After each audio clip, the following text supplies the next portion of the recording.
Lahore tax بار academy جس طرح کے تمام اوقات کی میں ہے کہ لاہور ٹیکس بار کا حاصل کا خبر ہے.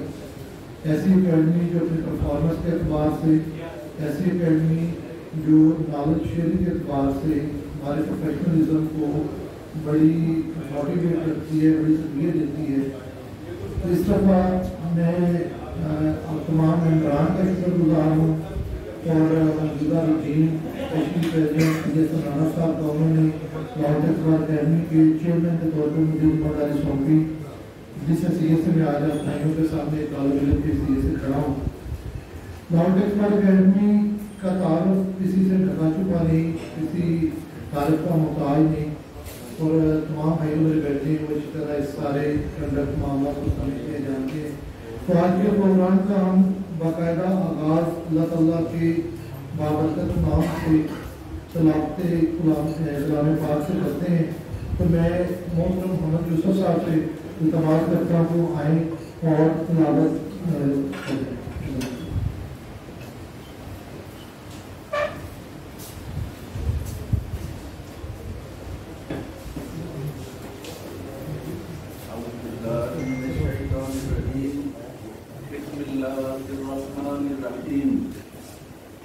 افلا ينظرون الى الابل كيف خلقت والى السماء كيف رفعت والى الجبال كيف نصبت والى الارض كيف سطحت فذكر انما انت مذكر لست عليهم بمسيطر الا من تولى وكفر فيعذبه الله العذاب الاكبر.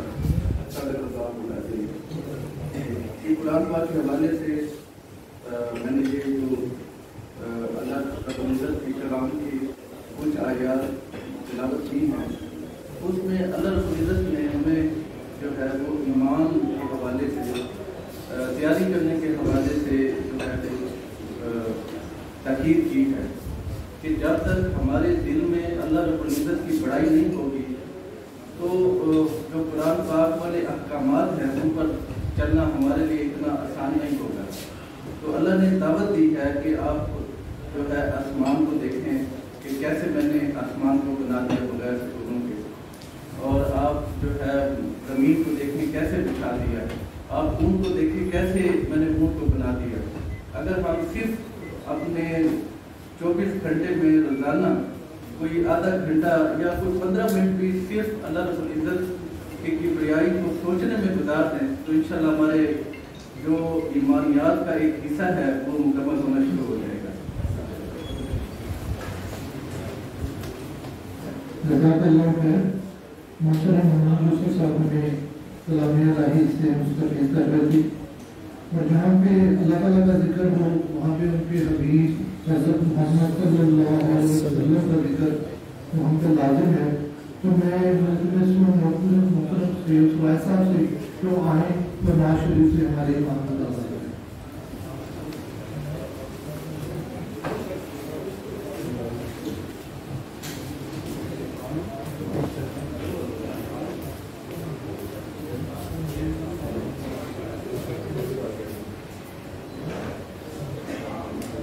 میرے دل میں ہے یاد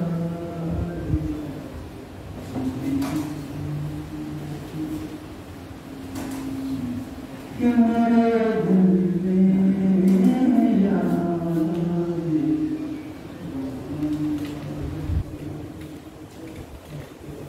میرے ہونٹوں پہ ذکر مدینہ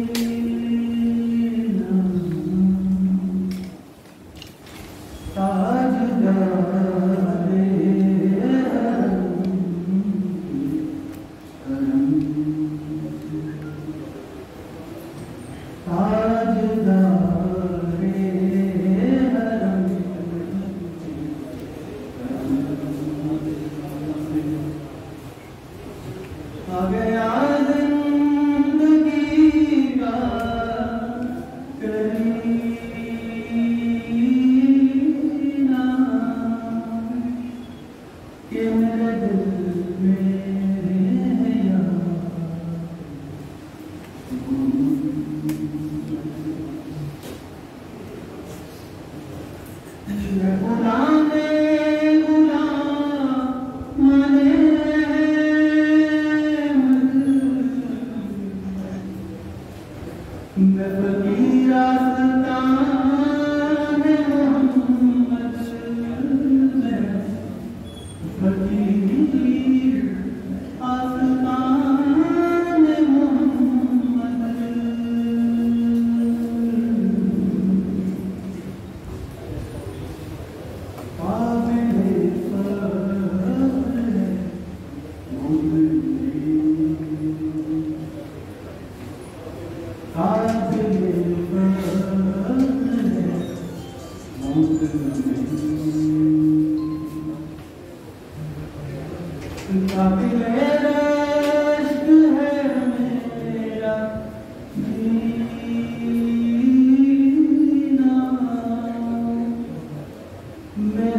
محسن صاحب کا ایسے ماسٹر صاحب کا شکر گزار ہوں.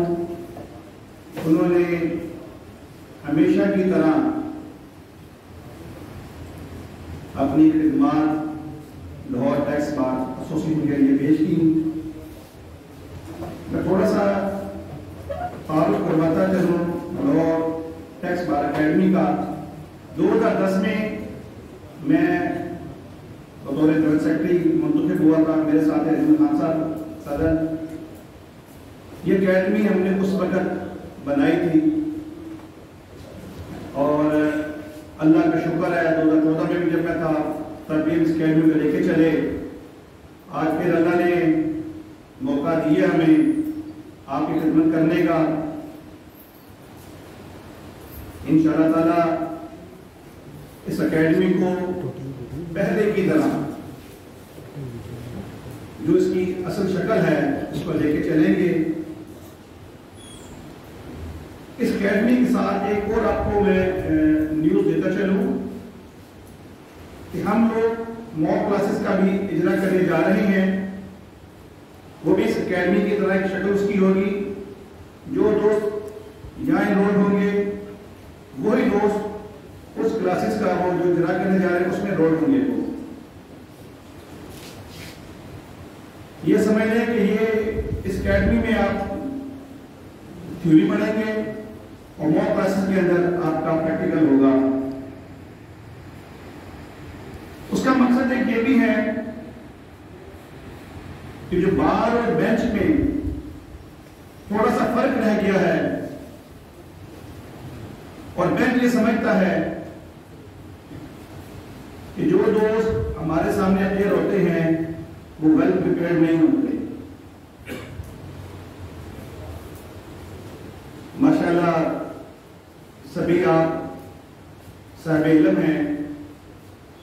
ہم صرف اپنی چھوٹی سی کوشش کرنا چاہ رہے ہیں اور بینچ کو بتانا چاہ رہے ہیں کہ ہم لوگ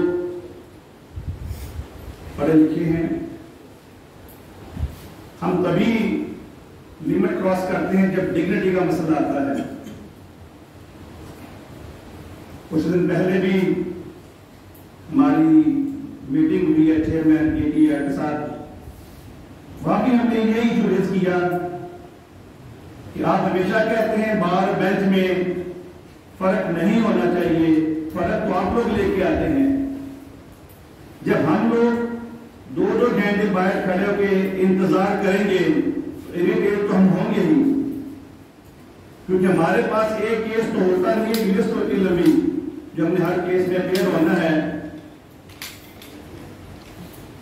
انہوں نے بڑا یقین دلایا ہمیں کہ انشاءاللہ تعالی جو کورٹ ہے وہ اپنے ٹائم پہ سٹارٹ ہوگی. اس کے بعد کمشنر پیر کے پاس بھی ہم لوگ گئے جس میں سر فہرست تھے ڈاکٹر شاہد حسین چٹھا صاحب. میرا خیال ہے واحد ان کی کورٹ ہوگی جو ٹائملی سٹارٹ ہوتی ہے. وہ ویسے خود بھی تنگ تھے. میں نے انہیں کہا کہ نہ آپ خود تنگ ہیں تو ہم کتنے تنگ ہوں گے آپ سے. ایک میٹنگ مانی ہوئی ہے جی آرٹی لاہور کے ساتھ. جو کیسز 2014 سے جو شروع ہوئے ہیں جی 2014 شروع ہوئے ہیں 214D والے, اس میں under supervision Lahore tax bar association اس کو ڈیسائیڈ کیا جائے گا انشاءاللہ تعالی. آپ دوستوں کے جو کیسز ہیں 214D والے جو آڈٹ میں آئے ہیں وہ لسٹیں ہمیں پرووائڈ کریں. پھر ہم نے اس میں پوائنٹ ریز کیا ہے کہ جو کیس جس کے اندر ویلتھ اسٹیٹمنٹ میں کوئی چینج نہیں آ رہا پچھلے 3-4-5 سالوں کے اندر, اس کو آپ منیمم ٹیکس لگا کے تھوڑا سا اس کو گو تھرو کر دیں, جس پہ انہوں نے رضامندی کا اظہار بھی کیا ہے. تو کائنڈلی ہمیں اب لسٹیں پرووائڈ کریں تاکہ اس کو ہم لوگ کائنڈلی فائنڈ اپ کر سکیں. آپ سے ایک ریکویسٹ ہے ہماری کہ ہماری لاہور ٹیکس بار کو رونق بخشیں. جو کچھ پہلے ہوتا آیا ہے وہ اب نہیں ہو رہا اور نہ ہونے دیں گے انشاءاللہ۔ پہلے کیا ہوتا ہے، ہماری عزت نہیں ہے، آپ رونق یہاں بخشیں، ڈگنیٹی کا وعدہ ہم کریں گے انشاءاللہ آپ کے ساتھ۔ آخر میں زیادہ ٹائم نہیں لوں گا کہ منچ اسپیکر صاحب نے بھی خیالات کا اظہار کرنا اور اسپیکر آج کے مصرف صاحب بھی ہیں، تو آپ کا بہت شکریہ، آپ دوست آئے۔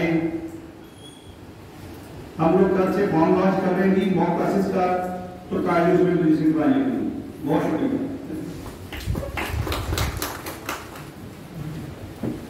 بسم اللہ الرحمن الرحیم۔ میں بھاری شکر گزار ہوں محترم صدر لاہور ٹیکس بار ایسوسیشن علی حسن رانا صاحب کا کہ انہوں نے ہمیں اپنی جو ٹیم ورک ہے اور ان کی رجیم جو خوبصورت کام کر رہی ہے اس کو متعلق آگاہ کیا، اسپیشلی جو آر ٹی او لاہور کے ساتھ انہوں نے ارینجمنٹ کیا ہے سیکشن 214D کے حوالے سے، وہ انتہائی اپریشیٹیبل ہے۔ میں ذاتی طور پہ بھی آپ کو اس پہ بڑی مبارکباد پیش کرتا ہوں۔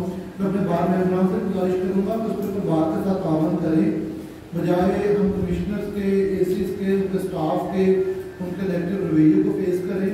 تو بار لیول پہ جو آپ اپنے آڈٹس کو کلوز کروا لیں گے، اس سے زیادہ اچھی آپشن اور رسپیکٹیبل آپشن شاید ہمیں کہیں اور اویلیبل نہ ہو، تو اس پہ بہت زیادہ کام کرنے کی ضرورت ہے۔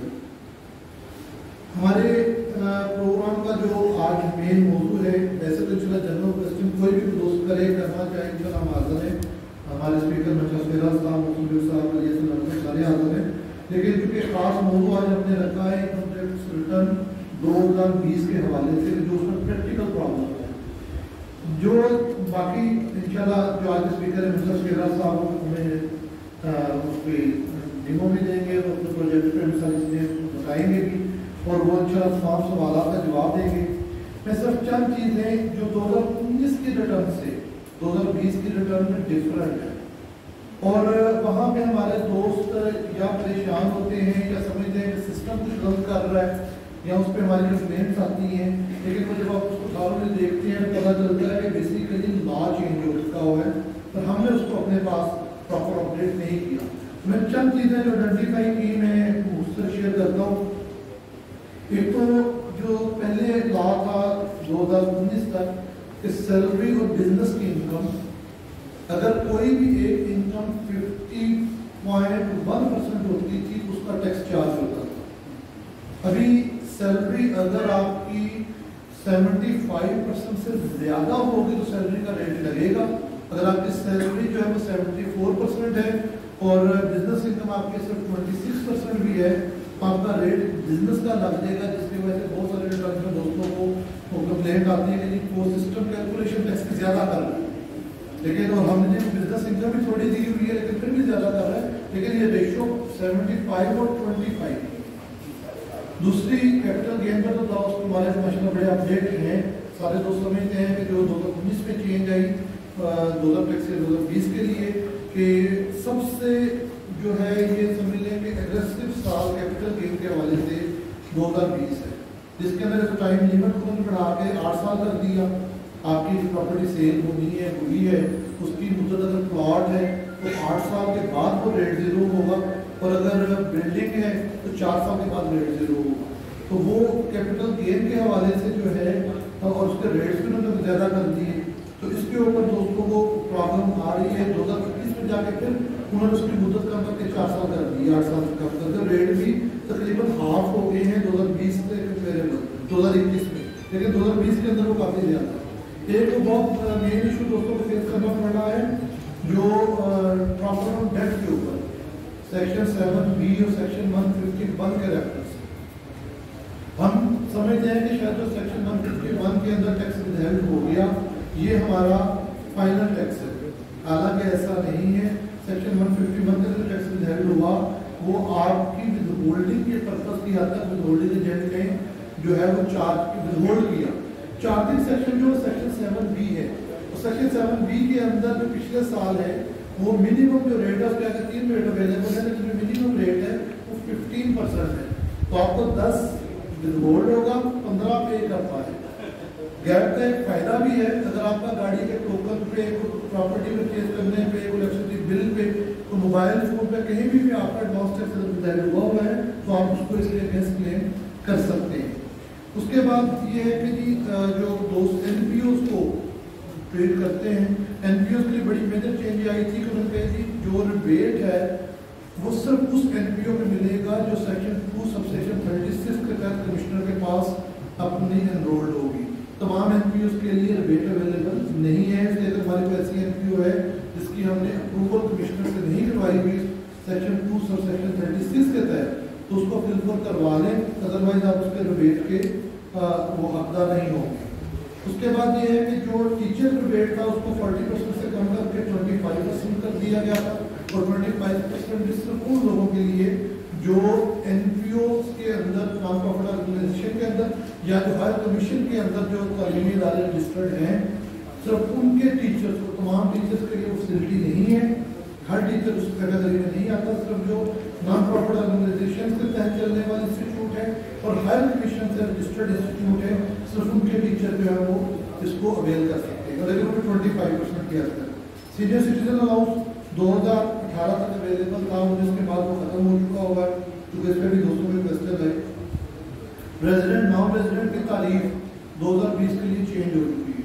हम दोस्त आज भी उस जगह पे खड़े हैं कि शायद 183 दिन में पाकिस्तान में रहूँगा तो मैं रेजिडेंट पाकिस्तान का होऊंगा। अगर अब आप 120 दिन भी पाकिस्तान में रहे 1 साल के अंदर तो आप पाकिस्तान के रेजिडेंट है, क्योंकि आपको एक पूरी लंबी है कि रेजिडेंट नॉन रेजिडेंट होने से पूरे टैक्स लॉस ही आपके एप्लीकेबल चेंज हो जाते हैं, तो इसको बड़ा केयरफुली देखिएगा, क्योंकि आप 120 दिन भी पाकिस्तान में अब रहे 1 साल के अंदर तो आप रेजिडेंट हैं।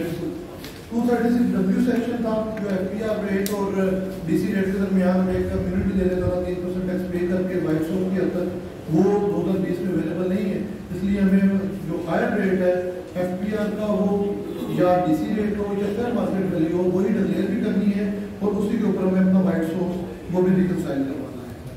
एक बड़ी अहम चीज़ जो है वो गिफ्ट है, जो 2019 में इस पर कैद की गई कि गिफ्ट सिर्फ वो एक्सेप्टेबल है जो ब्लड रिलेशन से है, और ब्लड रिलेशन की तारीफ जो इन्होंने दी है वो ये है, और उसमें सिस्टर और जो भाई है वो 2020 के लिए शामिल नहीं है, 21 के लिए शामिल कर दी गए हैं।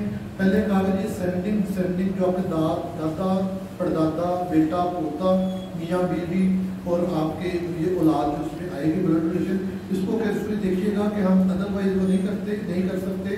हाँ, अगर कोई नागुज़िर सूरत हो आपके पास क्रॉस चेक अवेलेबल है तो आप पहले उसको लोन में डिक्लेयर कर सकते हैं, तो उसकी नेचर दुरुस्त कर दें ताकि आपको कल को प्रॉब्लम नहीं है।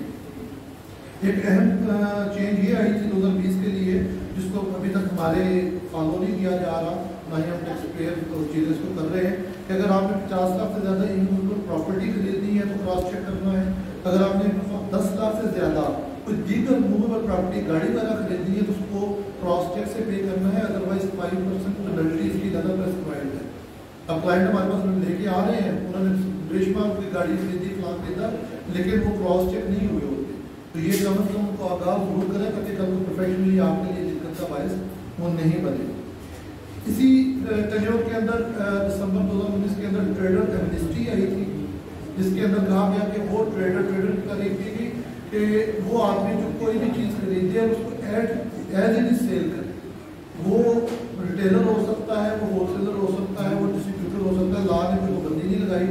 एक पाबंदी जरूर मौजूद है कि ट्रेडर वो होगा जो प्रोप्राइटरशिप एंटियन होगा, अगर AOP है या PVT लिमिटेड है तो वो ट्रेडर की तारीफ में, चाहे नेचर ऑफ बिजनेस सेम हो, ट्रेडर की तारीफ में फाल नहीं करता।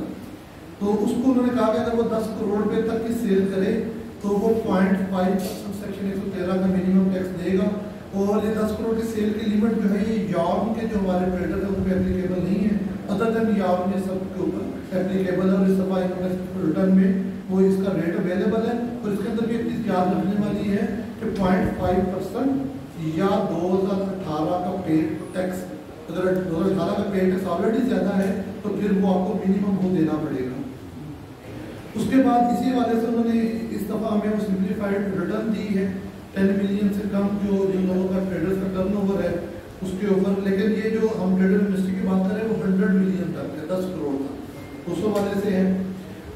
ایک جو میجر چینج آئی تھی، پہلے ہر سیکشن کے اندر وہ لکھا ہوتا تھا کہ فائنل کا یہ ریٹ ہے، نان فائنل کا یہ ریٹ ہے.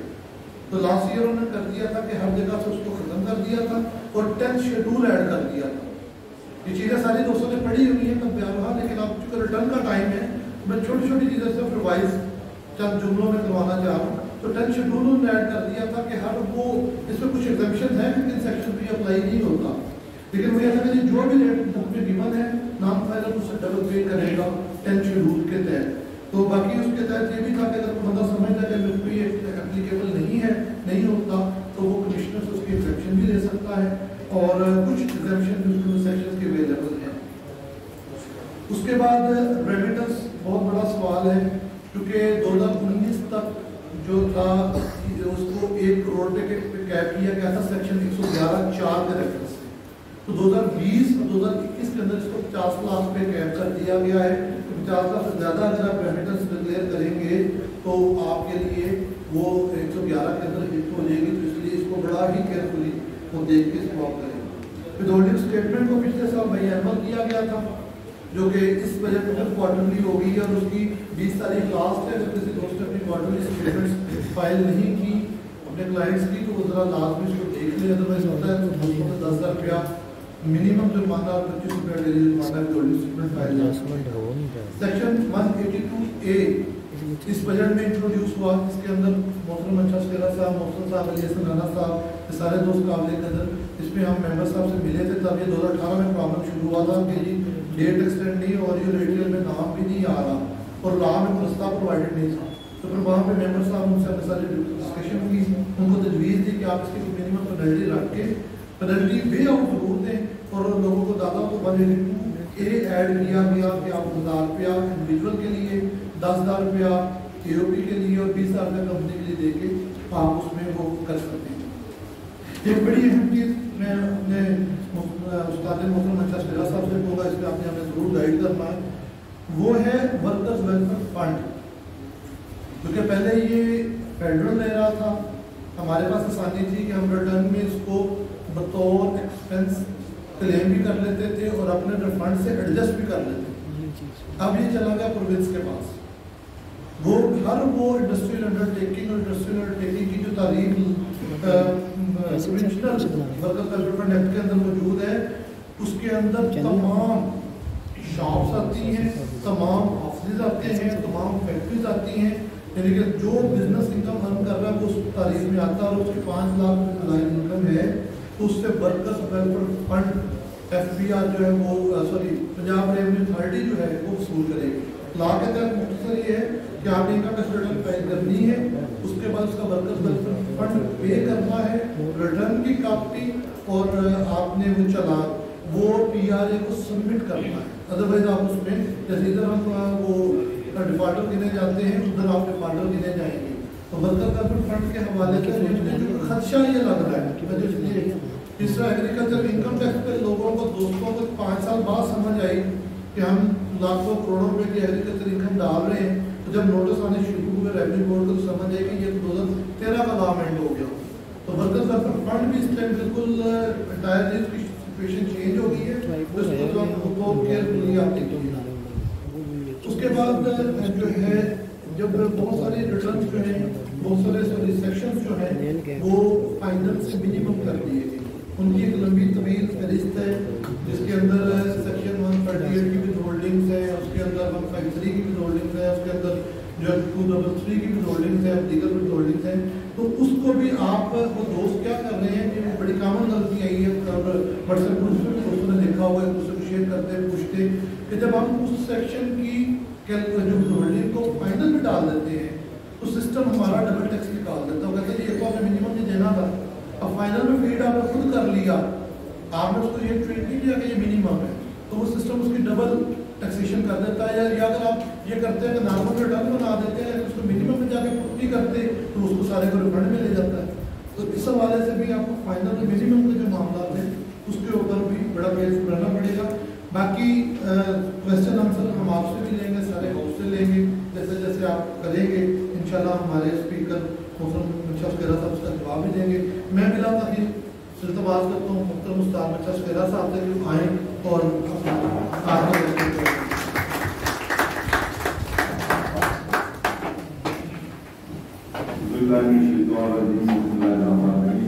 Honorable President and DBA, Honorable Chairman and DBA Education Committee, former Chairman Education Committee, Mohsen Saab, Honorable Member of the Bar, ladies and gentlemen, Assalamu alaikum.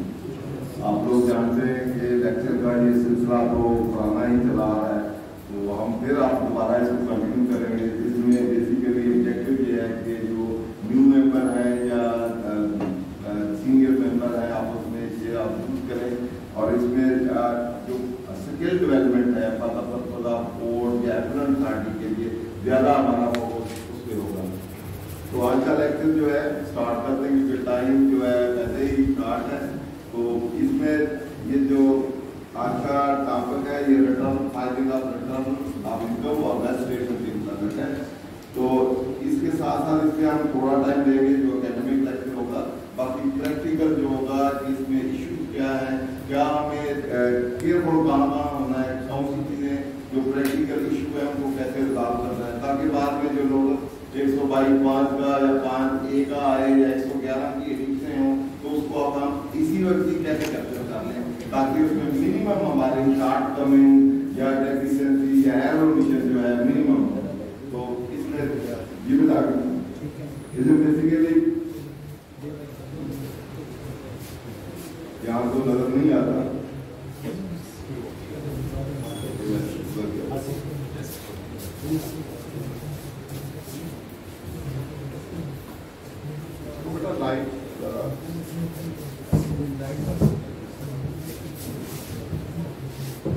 चलिए वैसे lecture देखते हैं, आप उधर से देख लेना। तो इसमें फाइलिंग ऑफ रिटर्न और बेसिक टॉपिक हमारा जो filing of return and wealth statement के रिलेशन से, इसमें पहले ये इसमें जो डिफाइन है वो इनकम की डेफिनेशन है। इनकम क्या है? तो इनकम टैक्सेबल इनकम और टोटल इनकम, पहले ये बेसिक कंसेप्ट है, इसका हमें पता होना चाहिए। तो इनकम को जो इनकम है सेक्शन जो 2 है उसके सब सेक्शन में डिफाइन है, ये इंक्लूसिव डेफिनेशन है, इसमें स्पेसिफिक या एग्जॉस्टिव डेफिनेशन नहीं है। इसमें इंक्लूड किया है कि जो भी चार्जेबल टू टैक्स होगी, जो भी अमाउंट चार्जेबल टू टैक्स होगी वो इनकम होगी, या जिस अमाउंट पे विद होल्डिंग होगी वो टैक्स होगी, या जिसको स्टैट्यूट जो है डीम्ड इनकम कहेगा, इवन तो वो इनकम ना भी हो, लेकिन अगर लॉ में कहीं कह दिया गया जैसे 111 वाले हैं कि आपको कंसीलमेंट हो गई या आपकी कोई इन्वेस्टमेंट पकड़ी गई या क्रेडिट ट्रांजैक्शन हो गए तो एक्चुअल इनकम नहीं है आपकी, या आपके पर्सनल एक्सपेंस आपने अंडरस्टेट कर दिए तो एक्चुअल वो इनकम नहीं है, वो एक्सपेंडिचर। इसी तरह लोन आपने अदर देन ट्रांजैक्ट ले लिया तो इनकम नहीं है, रियल इनकम नहीं है आपकी, वो तो आपकी लायबिलिटी है, लेकिन स्टैट्यूट ने उसको as a deemed income treat कर लिया है, वो आपकी फिर इनकम बन जाएगी और फिर रिकॉर्डेड की टैक्स होगी। इसी तरह में लॉस, यहाँ कहीं इनकम का लॉस है तो लॉस को भी इनकम की डेफिनेशन में लिखा गया। इसी तरह टोटल इनकम है, टोटल इनकम टैक्सेबल नहीं है, टोटल इनकम जो एग्जेम्प्ट इनकम और टैक्सेबल इनकम दोनों को इकट्ठा करें तो वो टोटल इनकम कंसीडर की जाएगी। सेक्शन 10 के तहत जो टैक्सेबल इनकम होगी वो 5 हेड में आप उसकी कंप्यूटेशन करेंगे। एक इनकम फ्रॉम सैलरी है, उसमें जितने भी अलाउंसेज एलिजिबल होंगे नेट ऑफ करेंगे, कैलकुलेट करेंगे तो सैलरी की इनकम निकल आएगी, वो इनकम फ्रॉम सैलरी होगी। फिर इस तरह इनकम फ्रॉम प्रॉपर्टी है, उसको आप उसी तरह जो भी उसका रेलेवेंट सेक्शन है उसके अलाउंसेज के साथ जहाँ कहीं एलिजिबल है वहाँ, यहाँ नहीं है तो सेपरेट ब्लॉक है तो उसके मुताबिक इस तरह इनकम फ्रॉम बिजनेस है उसको कैलकुलेट करेंगे। फिर कैपिटल गेन है, फिर इनकम फ्रॉम अदर सोर्सेज है, ये सारे हेड जो है इनके तहत आप इनकम कैलकुलेट करेंगे। आफ्टर डिडक्टिंग जहाँ से एलिजिबल है बल्कि उसको आप फर्दर डिवाइड कर सकते हैं, कुछ पेनल्टी चार्ज में चले जाएंगे, कुछ उसमें मिनिमम होंगे, कुछ नॉर्मल स्कीम के तहत होंगे, और उसमें से फिर आपके कुछ आपके डायरेक्ट अलाउंसेज है जैसे ज़कात है, वर्कर वेलफेयर फंड है जो आपने पे किया हो जो अभी प्रोविजन सब्जेक्ट बना है, या इसी तरह वर्कर प्राइवेट पार्टिसिपेशन फंड है या कोई डोनेशन है जो डायरेक्ट आपकी डिडक्टेबल है।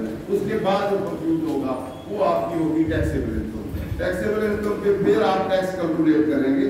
आप टैक्स जो है वो अगर ये इंटीरियर है, ये सैलरी है, उसके रेट गिवन है, अगर सैलरी इनकम आपकी 75% से अबव है टोटल में तो सैलरी वाले रेट लगेंगे। अगर आपकी 75 से कम है तो फिर दूसरे जो इंडिविजुअल वाले रेट है वो अकॉर्डिंगली लगेंगे। जिस तरह आप टैक्स की कंप्यूटेशन करेंगे, टैक्स की कंप्यूटेशन के बाद फिर आप विद होल्डिंग को देखेंगे कि विद होल्डिंग आपके कहाँ डिडक्शन हुए हैं। तो इसमें मोस्ट प्रैक्टिकल जो प्रॉब्लम है आजकल FBR की इंक्वायरी है, पहले आप उसको जरूर खोलें, उसमें देखेंगे आपके बाद विद होल्डिंग भी हुई है, वहाँ एसेट भी आपके जो आपने खुद डिक्लेयर किए हैं या आपने कहीं से व्हीकल या और कोई एसेट खरीदा है तो या कोई इनकम है या एक्सपेंस जैसे ट्रैवलिंग है, तो इंक्वायरी से आप अपने खोल के देखेंगे तो आपका एनटीएन अपना डालेंगे तो आपके सारे एक्सपेंसेस एसेट वो सब वहाँ गिवन होंगे। आप पहले चेक कर लेंगे, आपको सारे जो है उनको अकाउंट फार करें, जब भी आपने रिटर्न देखनी है तो उसको आपने अकाउंट फार उसमें